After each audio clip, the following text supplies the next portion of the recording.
Penpot 2.17 is here. This release introduces performance improvements, background blur, makes typography tokens more accessible, and a large collection of quality of life refinements working together to make Penpot feel faster, clearer, and more reliable. Let's take a look. Let's begin with one of the most requested effects. You can now blur everything that appears behind a layer directly inside Penpot. This makes it much easier to create like these frosted glass surfaces, translucent navigation bars, overlays, floating panels, and interfaces with a stronger sense of depth. So you'll find the new background blur option in the design sidebar alongside the other visual effects. So now you can apply the effect, adjust it, and see the result directly on the canvas. It's a focused addition that opens up a much broader range of graphic and interface design possibilities. Collaboration also becomes more fluid in Penpot 2.17. You can now access and use comments while you are designing without needing to leave your current workspace. You can review feedback, reply to your teammates, and continue making changes within the same design context. It's a small workflow improvement that removes unnecessary back and forth, especially when a file is being actively reviewed by several people.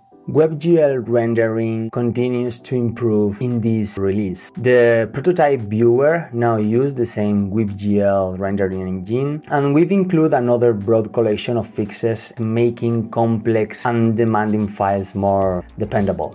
WebGL is still in beta and it remains disabled by default. You can activate it from your user settings. It already provides a faster and more capable rendering path in many situations, and it's the direction Penpot is moving towards. As always, beta development depends heavily on real projects and real feedback. Your reports are extremely useful in helping us improve the engine.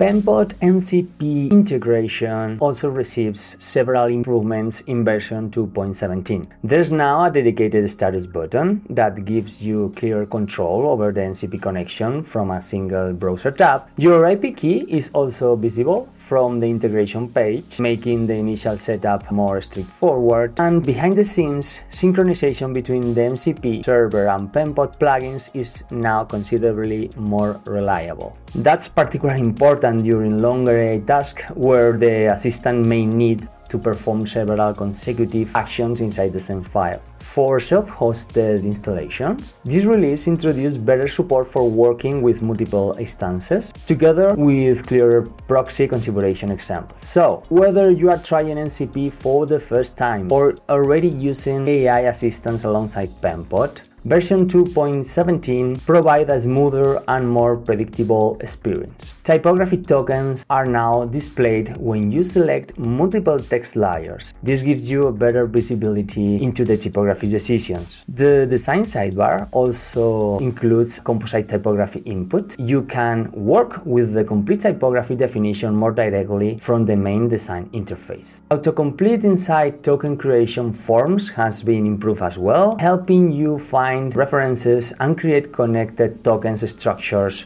more quickly. And finally, design token propagation is faster. That means changes to your design system can travel throughout the file more efficiently. Together, these updates make token-based design feel more visible, responsive, and closely integrated with the everyday Penpot workflow. That's Penpot 2.17. Update your Penpot installation, explore the new features, and let us know how they work within your own projects. Your feedback continues to play an important role in how Penpot evolves. And as always, thanks for using Penpot.